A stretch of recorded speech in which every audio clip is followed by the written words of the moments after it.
pour la lecture dans notre 1 Roi chapitre 17, verset 1 à 16, Jean 16, verset 6 à 11, Actes chapitre 1, verset 8, Luc chapitre 4, verset 25 à 26.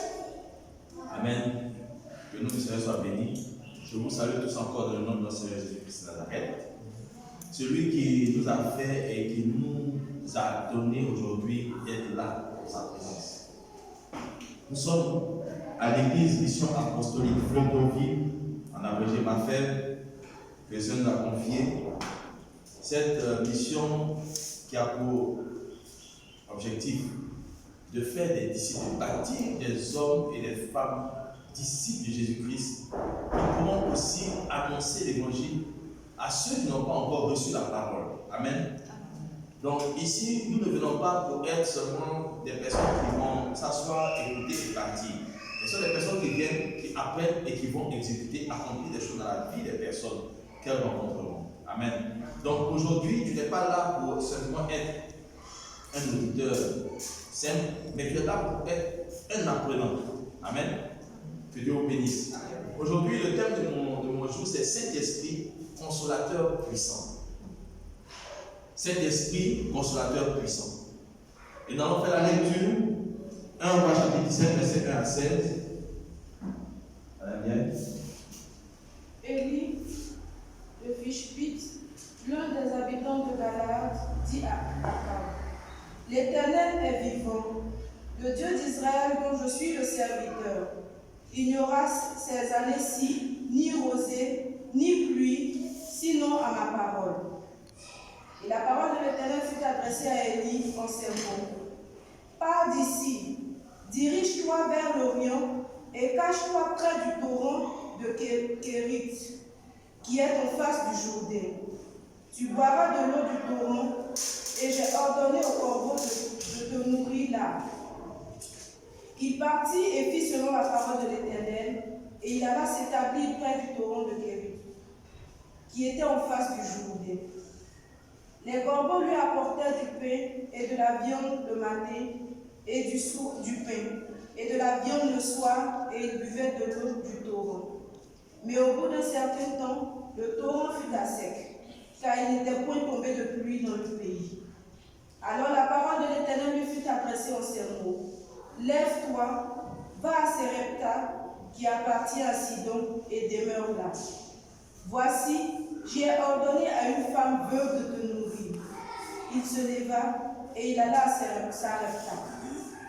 Comme il arrivait à l'entrée de la ville, voici, il y avait là une femme veuve qui ramassait du bois. Il l'appela et dit: Va me chercher, je te prie, un peu d'eau dans un vase, afin que je boive. Et elle alla en chercher. Il l'appela de nouveau et dit: Apporte-moi, je te prie, un morceau de pain dans ta main. Et elle répondit: L'Éternel, ton Dieu, est vivant. Je n'ai rien de cuit. Je n'ai qu'une poignée de farine dans un pot et un peu d'huile dans une cruche.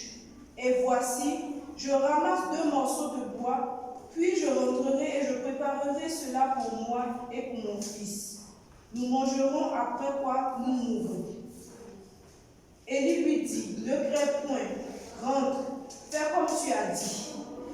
Seulement, prépare-moi d'abord avec cela un petit gâteau et tu me l'apporteras. Tu en feras ensuite pour toi et pour ton fils. Car ainsi parle l'Éternel, le Dieu d'Israël.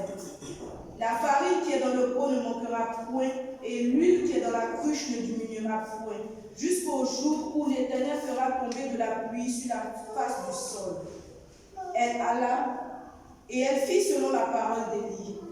Et pendant longtemps, elle eut de quoi manger, elle et sa famille, et aussi bien qu'Élie. La farine qui était dans le pot ne manqua point, et l'huile qui était dans la cruche ne diminua point, selon la parole que l'Éternel avait prononcée par Élie. Amen. Amen. C'est un texte un peu long, mais il fallait l'expliquer. Amen. Il fallait lire tout le texte pour comprendre un peu le sens de mon message. Voici, pour résumer, l'histoire, c'est que Élie, prophète de l'Éternel, avait affaire avec Akab, le roi païen, roi de Jérusalem, mais qui ne respectait pas la parole de Dieu, qui n'avait pas la crainte de Dieu.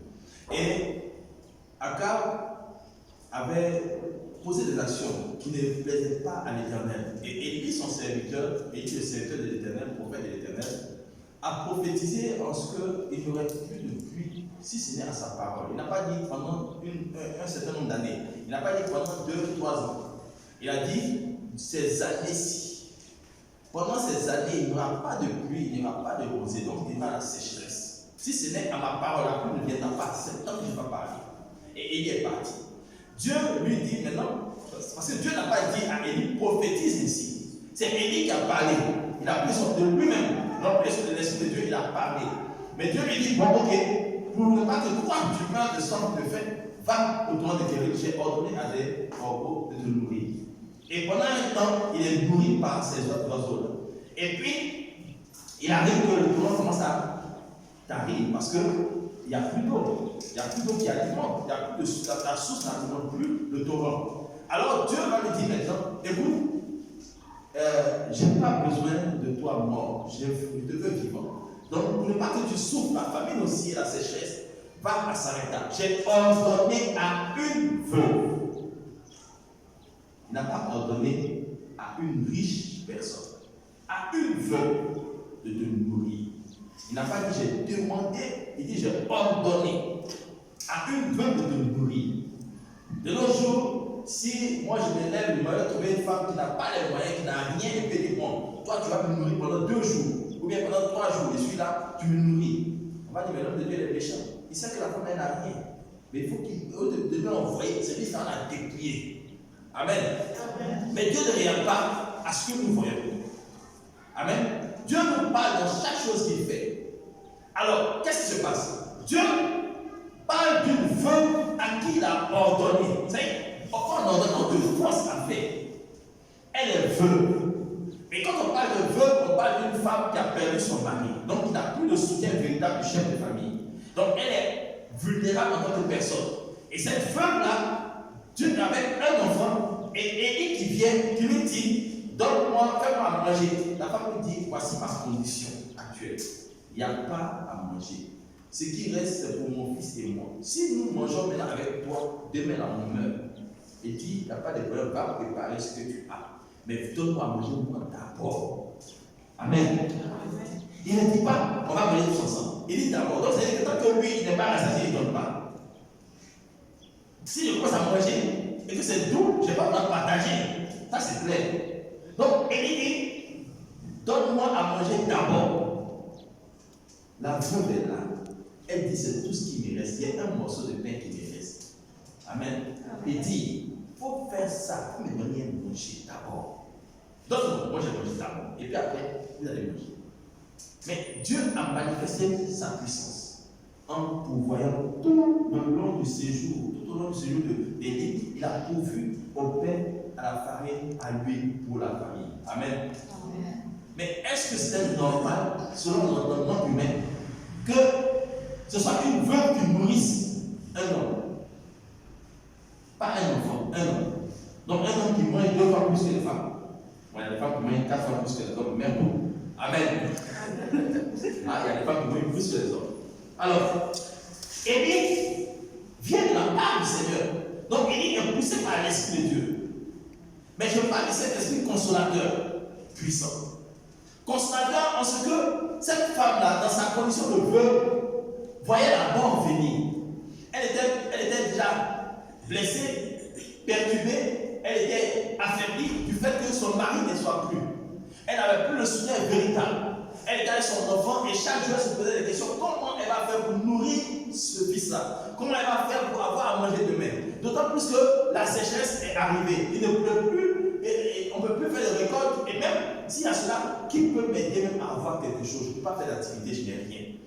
Cette femme-là, elle est en train de pleurer, de gémir. Elle est dans la détresse. Dieu lui envoie quelqu'un de force. Il impose dans sa vie et il console cette femme. Non seulement la peine de son mari, donc il y a un homme qui est là, Élie, mais encore plus, il pourvoit à ses besoins pendant tout ce temps. Amen. En Jean chapitre 16, dans le Jean chapitre 16, verset 6 à 11. C'est un peu long, mais il faut retenir parce qu'il est important de comprendre le rôle de cet esprit depuis le commencement. Parce qu'on a tendance à croire que cet esprit a été créé le jour de la Pentecôte. Non. Il est là depuis le commencement. Depuis Genèse chapitre 1, cet esprit était là. Amen. L'esprit du Dieu vivant était là et il agissait. Et il agit et il agira toujours. Amen. Mais nous avons une méconnaissance de cet esprit. Alors, qu'est-ce que Jésus a dit à ce disciple? Jean 16, verset 6 à 11. Mais parce que je vous ai dit ces choses, la tristesse a rempli votre cœur. Cependant, je vous dis la vérité. Il vous est avantageux que je m'en aille, car si je ne m'en vais pas, le consolateur ne viendra pas vers vous, mais si je m'en vais, je vous l'enverrai. Et quand il sera venu, il convaincra le monde en ce qui concerne le péché, la justice et le jugement. En ce qui concerne le péché, parce qu'il ne croit pas en moi, la justice, parce que je vais au Père et que vous ne me verrez plus, le jugement, parce que le prince de ce monde est jugé. Amen. Amen. Alors, Jésus parla à ses disciples, dans ce dernier instant, leur dit qu'il va partir. Voici, ils sont remplis de tristesse. Et lui-même, il est dit, parce qu'il a dit que je m'en vais, il est triste. Oui, on est triste. On était dans nos activités, on était dans notre coin, on était avec notre famille, devenu nous choisir, et puis on t'a suivi. On a tout laissé derrière nous, on t'a suivi. On a défié les principaux chefs du pays. On était avec toi, on ne s'est plus soumis à l'autorité des pharisiens et autres, mais on s'est soumis à ton autorité, toi. Et maintenant, tu t'en vas pour nous laisser avec qui? Ceux-là qui sont nos ennemis aujourd'hui. Comment on fait? Parce que nous avons dérangé les démons en les chassant. Nous avons dérangé les gens en changeant l'ordre des choses, l'ordre naturel des choses avec toi. On a violé les sabbats et les shabbats. On a violé cela avec toi. Et maintenant tu t'en vas, qui nous protégera? Qui nous protégera?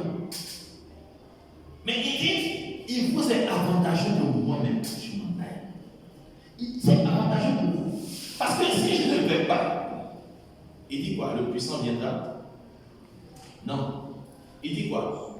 La force viendra? Non. Il dit quoi? Il y a une amie qui viendra? Non. Il dit quoi? Un parent sera avec vous? Non. Il dit le consolateur. Ce verset-là m'a fatigué. Parce que quand on parle de consoler, on parle de venir. C'est-à-dire que tu es dans un état de tristesse d'appartement et puis on te relève, on te donne de retrouver la force parce que tu es triste, tu es abattu. Mais le consolateur viendra. Et puis, Actes chapitre 1, verset 8, il dit, et vous recevrez une puissance. Le Saint-Esprit survenant sur vous, c'est un témoin. Donc, le consolateur et puis la puissance qui vient. Ah, c'est un peu bizarre quand même. Parce que celui qui te console, il n'a pas dit, oh, je suis avec toi, je suis avec toi. Non. Il dit, oh, qu'est-ce que tu as? Non, Jacob, lève-toi. Ne pleure plus. Je suis là. Lève-toi. Tu vois, je suis là, je te soutiens. Lève-toi. Ça, c'est le consolateur qui fait ça.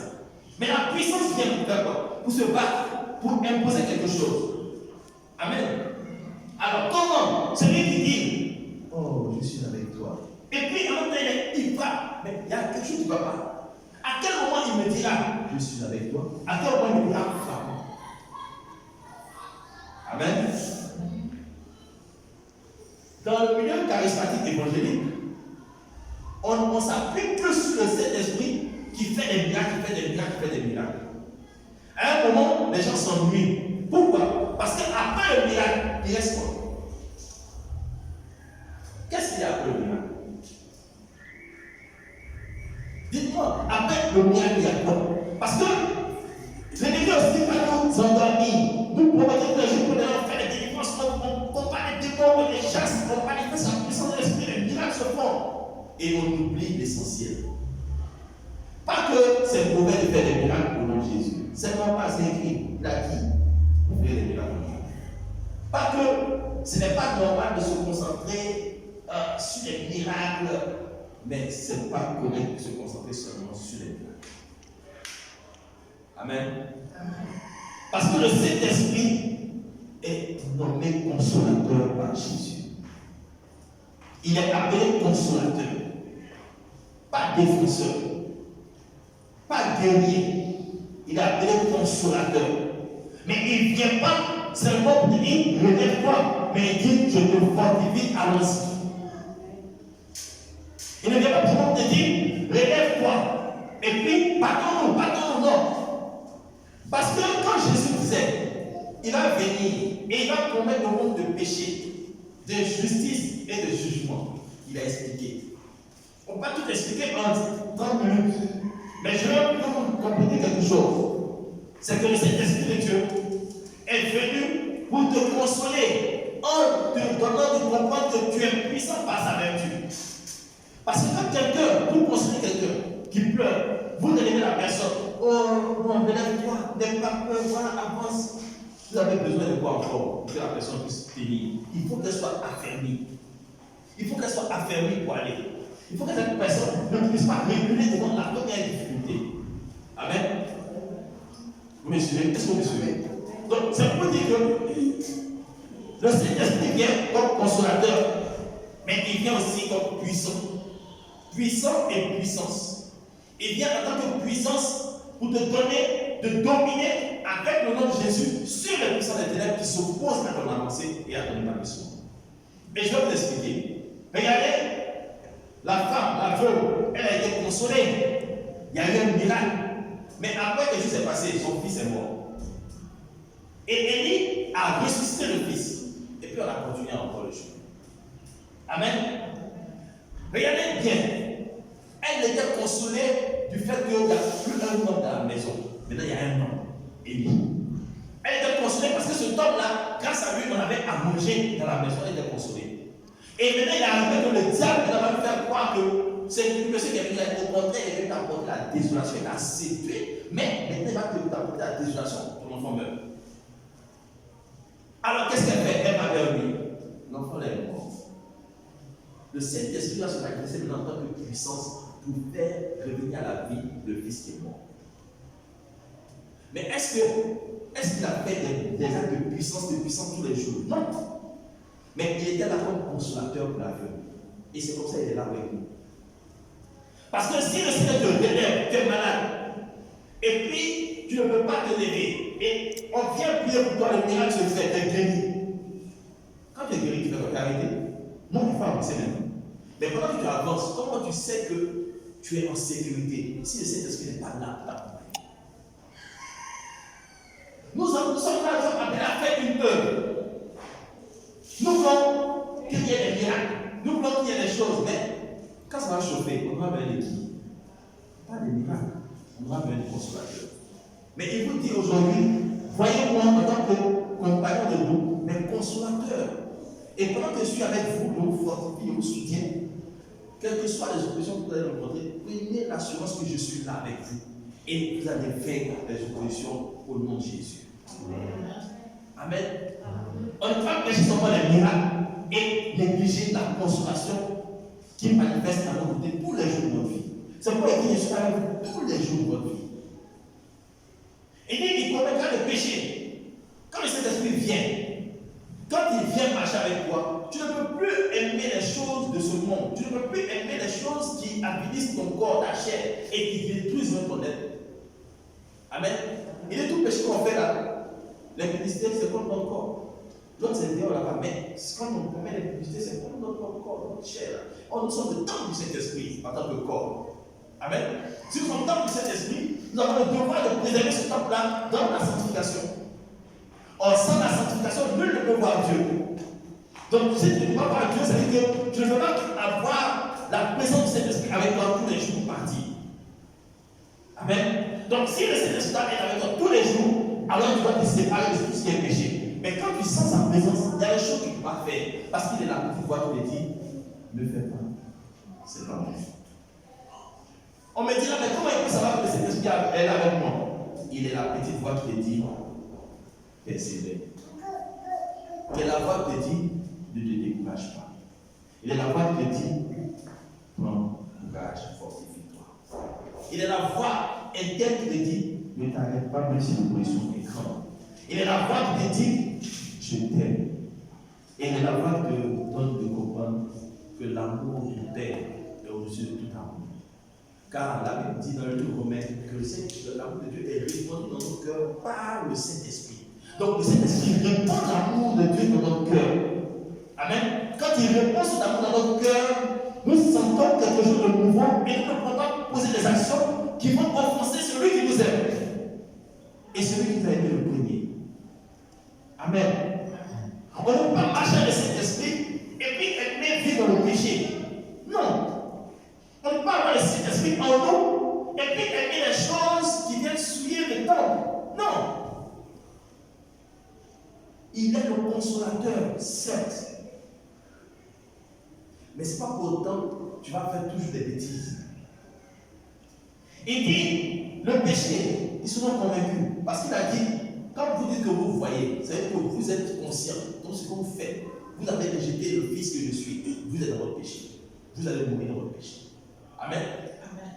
Il dit, de justice, il est convaincu de justice. Pourquoi la justice? Quand ils ont envoyé Jésus devant Pilate, Pilate a dit quoi? Toi, il dit, mais je ne vois rien de mauvais dans ce monsieur. Oh non, crucifix! Il dit, mais il n'a rien fait. Tout ce que vous dites, je ne vois pas sans lui. Il va et vient. Il a dit, moi là, j'ai l'âme de Dieu, je suis plus dans votre affaire. Le sang de Jésus-Là, ça ne tombe pas sur lui. Amen. Il a laissé. Quand bien il avait le pouvoir de donner la liberté à Jésus, mais la justice n'était pas là. Il n'y avait pas de justice. Mais comment? Il dit, maintenant qu'il y a la justice, parce que je m'en vais au Père. Relis-moi la phrase. Relis le verset où il dit, il est convaincu de justice, la justice, parce que je m'en vais au Père. Amen. Il est important que nous comprenions. Il y a des passages qui parfois nous troublent, mais il est important que nous puissions vraiment aller en profondeur. Parce que si on n'a pas la compréhension, ce n'est pas bon. Amen. Oui? Lis le verset. Quelqu'un me dit, qui a trouvé? Lis. Et quand je lis à partir du début, bien à partir de Jean 5, il dit il est de justice parce que je m'en vais au Père. Bon, ok. Moi, je vais trouver le passage dans ma tête. Parce que je parle. Amen. Il dit justice parce que je m'en vais au Père. Regardez. Jésus qui est jugé injustement, condamné quand bien même il était juste, cloué dans la croix comme un vulgaire anti-putain. Amen. Cloué dans la croix, enseveli, mais ressuscité parce que le Père l'a justifié pour dire que celui-là, il n'est pas coupable et qu'il devient vers moi. Sa résurrection témoignait que Dieu avait rendu sa justice à lui. Amen. Le monde l'avait condamné, les hommes l'avaient condamné, mais Dieu l'a justifié dans les démons. Donc, il arrive que vous manquez de justice. Ça ne vous fait pas droit. Vous êtes là, vous parlez, vous plaît. On ne vous suit pas dans votre plainte parce que vous n'avez aucun pouvoir financier, matériel, ni une autorité qui vous accompagne. Mais le Seigneur dit, lui, la justice par le Saint-Esprit va nous la donner. Parce que les gens vont tout faire pour t'écraser, tout faire pour t'éteindre. Mais lui, il a toujours tout pour te libérer. Les gens vont tout faire, ils vont dire, mais comment? Attends, on fait tout, mais ça ne marche pas. Il ne fait pas lui, elle ne fait pas lui. Qu'est-ce qui se passe? Parce que le Dieu de justice est avec toi. Là où les gens te refusent de te remettre de droit, le Saint-Esprit te remet sa possession. Il dit, si même vous perdez tout à cause de moi, vous ne pouvez que sentir cela sur cette terre. Amen. Donc, il te rend justice. Parce qu'on va te condamner, le fait que tu as choisi de marcher avec Jésus, tout le monde va te condamner, on va te laisser. Pourquoi tu veux marcher avec Jésus? Attends, pourquoi tu veux laisser la religion de tes parents pour aller dans cette fausse religion-là? Pourquoi? Mais ce n'est pas dans une religion. Christ n'est pas une religion. Jésus est la vie. Amen. Il n'est pas une religion. Jésus est la vie. On va te dire, mais pourquoi tu vas laisser la religion de tes parents pour aller? Bon, là, si tes parents ne te reconnaissent plus, il n'y a pas de problème. Mais lui, il me reconnaît. Et parce qu'il me reconnaît, il me glorifie. Et il a dit lui-même, il nous glorifiera. Parce que sa gloire doit être vue dans notre vie. Si tu as choisi de marcher avec Jésus, ne faut pas regarder à ce que les gens disent, mais regarde à ce qu'il t'a promis. Il est le consolateur. Quand les gens vont te montrer leur hypocrisie, lui te montrera, lui, sa fidélité. Quand les gens vont te témoigner la méchanceté, il te montrera sa bonté. Quand les gens vont te haïr, lui va te témoigner encore son amour. Parce qu'il est la justice. Alléluia. Il est celui qui juge. Et quand il juge, il te fait droit. Amen. Il a jugé les autres parce qu'ils l'ont rejeté ou condamné injustement. Ils sont jugés, ceux qui sont dans le monde. Mais nous, il nous a justifiés. C'est pourquoi nous n'avons pas peur de marcher avec lui. Parce que quelles que soient les fausses accusations, il dit même quand vous allez vous retrouver devant les tribunaux, quand vous venez devant les tribunaux, ne vous inquiétez pas de ce que vous allez dire. Parce que le Saint-Esprit vous donnera la parole qu'il faut en ce moment-là. Pourquoi? Parce que le Saint-Esprit consolateur vient pour te justifier. Amen. Amen. Ça peut aller? Amen. Ça peut aller?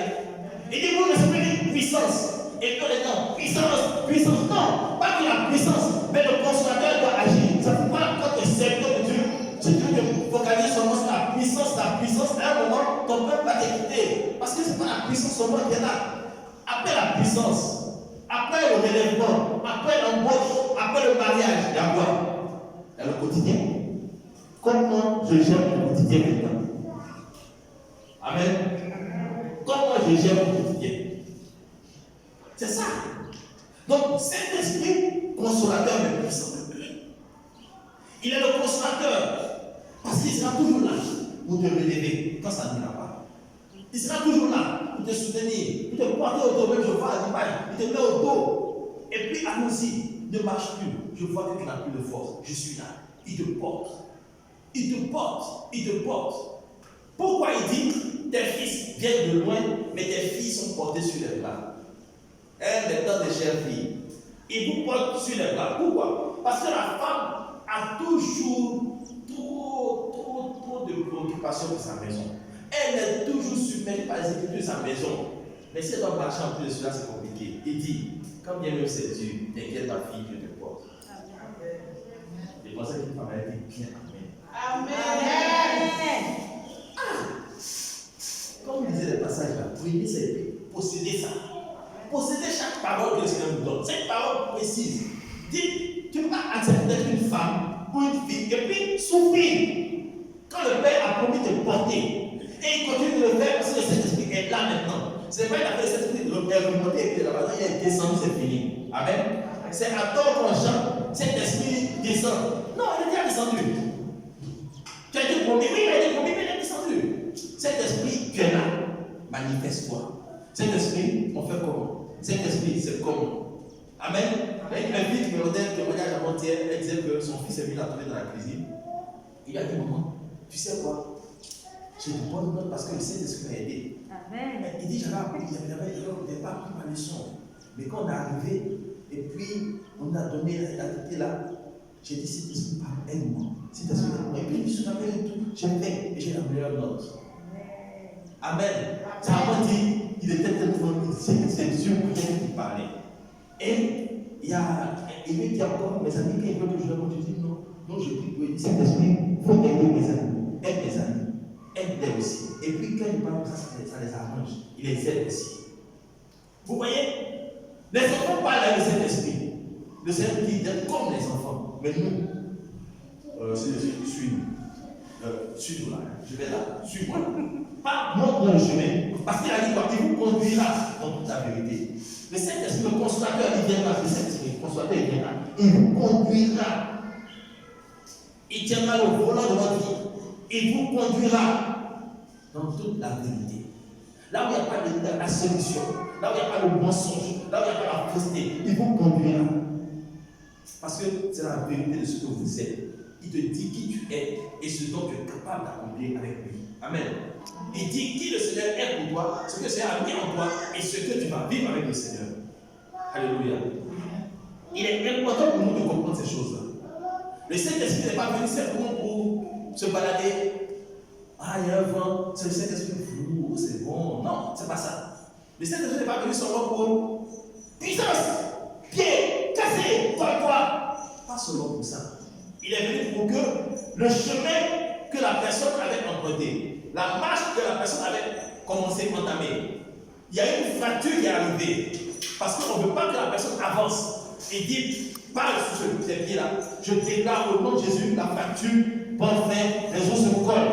Vous te dites quoi? Le miracle est intervenu pour que tu puisses continuer ton chemin. Le miracle ne vient pas juste pour t'asseoir. Le miracle vient pour te donner de répartir. C'est pas une puissance. Amen. Tu es en train de marcher. Et puis quelqu'un te maintient, te bloque. Je ne peux pas avancer. Tu fais ça, basta. Tu dis laisse-moi. Il dit, je ne te laisse pas. Il laisse ton chemin. Tu dis, mais dégage, il dit, dégage. Pas, fais ce que tu veux. Tu dis, bon d'accord, j'ai appelé mon papa. Il dit, il faut appeler. Mais quand il voit celui qui vient, il dit, non, moi-même je voulais m'amuser en fait. Mais quand il voit celui qui vient, il dit, oh, vous tous vous mélangez ici. Amen. Regardez, il y a, on l'a connaît, il s'appelle un petit. Le gars, son petit frère a été frappé par quelqu'un. Et puis il est parti, il dit, mais il y a mon grand frère. Il dit, va dire à ton grand frère, il va venir. Son grand frère a fait quoi? Il a pris sa chaussure. Il dit, va lui montrer la chaussure. Il faisait du 45. Il dit, va lui montrer ma chaussure. Il faut lui dire, voici ma chaussure. Il dit, mon grand frère dit, voici sa chaussure. Le gars dit, pardon. Il n'a pas vu le grand frère. Il a vu la chaussure du grand frère. Donc il imagine que celui qui porte sa chaussure-là, il va être costaud. Amen. Donc, nous avons le Saint-Esprit qui s'est manifesté. Mais nous, les démons, nous fatigués, on est là. Oh Seigneur, oh secours. Hey, j'ai reçu le nom de Jésus. Ça, c'est un. De deux, le Saint-Esprit est venu. Dégage, m'a donné le pouvoir de déclarer. Je déclare, sors. Dégage ton chemin. Amen. C'est pourquoi toute porte fermée s'ouvre devant toi. Au nom de Jésus. Amen. C'est bon? Amen. Vous comprenez? Il est important pour le comprendre. Le miracle intervient juste pour te remettre sur un nouveau départ. Tu es malade parce que tu as commencé, il y a un projet qui est dans le pied. Et puis, les choses sont en train de se faire et puis un coup, paf, tu tombes malade. Tu ne peux plus sortir. Tu ne peux plus rien faire. Tu es malade. On va à l'hôpital, on fait les diagnostics, il n'y a rien. On fait le contrôle, il n'y a rien. Les radios, rien. Tu dis, bon, je vais à l'église, on va prier. Quand tu viens, automatiquement, il ouvre l'esprit. Par le Saint-Esprit, il dit, voici son mal, voici, déclare. Tu déclares la personne qui est venue. Et puis la personne, là, elle dit, ah, comme j'étais malade dans mon projet, c'est un peu la peine, je laisse. C'est ce qu'elle a dit. Elle a l'occasion de poursuivre son chemin. Le miracle intervient pour te remettre en route. La maladie intervient, l'attaque intervient pour te freiner. Et le Saint-Esprit consolateur dit, je suis avec toi. Ah non, je suis avec toi. Donc quand il y a une opposition qui dit, il faut parler, moi je vais faire. Dégage mon chemin, Saint-Esprit. Il dégage le chemin de l'avancée. Donc un chrétien ne doit pas courir tous les jours chez le pasteur pour chercher à être délivré. Amen. Amen. Ce sont les païens qui cherchent ça. Un chrétien, il doit s'arrêter pour dire, qu'est-ce qui se passe? Seigneur, dis-moi, c'est quelle opposition tu fais ici? Et puis ça a été bon. Je déclare, en tant qu'enfant de Dieu, ayant reçu le nom de Jésus, ayant reçu Jésus en moi, et qui m'a introduit dans le Père, par la puissance du Saint-Esprit, je déclare toujours que la terre s'ouvre, engloutit tous ceux qui s'opposent à mon avancée. Je déclare que le ciel se mette en marche pour que je rentre dans ma destinée prophétique. Je déclare, je dis, en même temps, tu vas pas pleurer, tu déclares parce que tu es puissant. Par la vertu du Saint-Esprit. Et tu as l'autorité dans le nom de Jésus. Amen. Amen. Donc, il est bon de parler de miracle, mais il n'est pas bon d'oublier que le Seigneur est consolateur. Le Saint-Esprit est consolateur. Il est là tous les jours. Donc, si on parle de miracle, n'oublions pas que tous les jours, les gens ont besoin de nous. Tous les jours, les gens ont besoin de comprendre que Dieu est avec eux. Parce qu'il y a des personnes aujourd'hui qui sont pauvres, mais qui s'éloignent de Dieu. Quand les gens sont riches, ils s'approchent du Seigneur. C'est le paradoxe. Parce que les gens pauvres, la première condition n'est pas une condition vraiment viable. C'est dire que j'ai rien, donc moi, je suis condamné à ça. Non! C'est pas normal. Parce que si c'est ça, le Seigneur ne s'est pas parti chez une veuve avec son serviteur. Amen. Il est là pour ceux qui n'ont rien. Il est là pour ceux qui en ont. Ceux qui n'ont rien doivent comprendre que le consolateur est présent. Qu'il est vivant et il intervient, il agit. Il doit comprendre qu'il est capable de changer le cours de la destinée. Parce que l'ennemi peut les engloutir dans un fond, dans un puits sans fond plutôt. Amen. Parfois, vous allez voir des personnes qui sont pauvres de nature, comme ça. Vous allez voir des personnes qui sont pauvres. Mais vous voyez, Dieu vous montre une étoile. Vous voyez que ces personnes doivent aller au-dessus, au sommet. Mais il ne faut pas défendre par exemple, parce qu'ils disent que de toute façon, pauvre à tort. Ça, c'est la parole des gens. Le pauvre a tort. Non, le pauvre n'a pas tort. Le pauvre n'a pas tort. On lui fait du tort. On fait du tort au pauvre, mais le pauvre n'a pas tort. Parce que c'est le Seigneur qui l'a fait aussi. Amen. Le pauvre n'a pas tort. Donc, quand on voit les personnes qui sont démunies, nous devons chercher à comprendre que ces personnes-là doivent s'appuyer sur la consommation que le Saint-Esprit apporte. Nous devons taper là-dessus. Amen. Nous devons aller de l'avant. Comprendre que le Seigneur est avec nous tous les jours. Il dit, je serai avec vous tous les jours de votre vie, jusqu'à la fin. Mais comment on peut me dire que le Saint-Esprit qui avait été annoncé par Jésus, c'est un être humain qui allait venir apporter notre religion et puis mourir, être enseigné. Il n'est pas avec nous tous les jours. Le Saint-Esprit n'a pas été créé le jour de la Pentecôte, comme je l'ai dit. Il était là au commencement, il est Dieu, Esprit sur terre. Amen. Il faut que tu retiennes cela. Le Saint-Esprit, c'est Dieu en esprit sur terre avec moi. Tant que le Fils était là, il laissait le Fils travailler. Il accompagnait le Fils dans le travail, mais il se mettait derrière le Fils. Pour que le Fils soit glorifié. Amen. Le Fils est parti, il vient maintenant pour dire, ok, celui qui était venu vous parler, vous révéler physiquement qui je suis dans le ciel là-bas. Il vous a dit que je serai là, donc je suis toujours là. Allons-y. C'est un peu complexe. Père, Fils, Saint-Esprit, trois entités, mais on dit c'est une seule entité. Mais c'est Dieu seul. Amen. Dieu Esprit avec nous tous les jours. Dieu le Fils veut nous révéler notre identité en Jésus, en lui, par la puissance du Saint-Esprit, nous élève, nous donne d'entrer dans le surnaturel. C'est-à-dire qu'on était tous sur la terre, on pensait qu'on était soumis aux choses de la terre. Mais il vient nous donner notre identité, il nous redonne l'identité divine, et on remonte dans le ciel, on est puissant, et puis on voit maintenant les choses de la terre comme ça de haut. Et on comprend que rien ne doit nous dominer. Quand des chrétiens, rien ne doit nous dominer parce qu'on est au-dessus de tout. Amen. Amen. Amen. Amen. Rien ne doit nous dominer parce qu'on est au-dessus de tout. On est dans le ciel avec le Père, et puis on regarde la terre comme ça. C'est ça le chrétien. Alléluia. Amen. Que Dieu vous bénisse. Dans nous tenir debout dans notre prière. Tu vas dire au Seigneur, ce matin, je veux, ô Éternel, sentir la présence du consolateur. Dis Saint-Esprit, je veux te vivre en tant que consolateur. Parle de ta situation. Si tu as besoin de consolateur ce matin, dis-lui, consolateur, tu vois ma situation.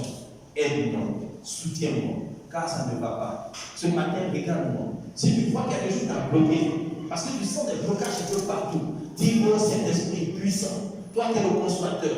Parce que si des situations persistent, si la situation qui est là persiste, je serai toujours triste, je serai toujours affaibli. Alors donne-moi de me lever et donne-moi de voir ce qui s'oppose à mon avancée et que je veille cela au nom de Jésus. Amen. Prie le Seigneur, parle avec lui ce matin.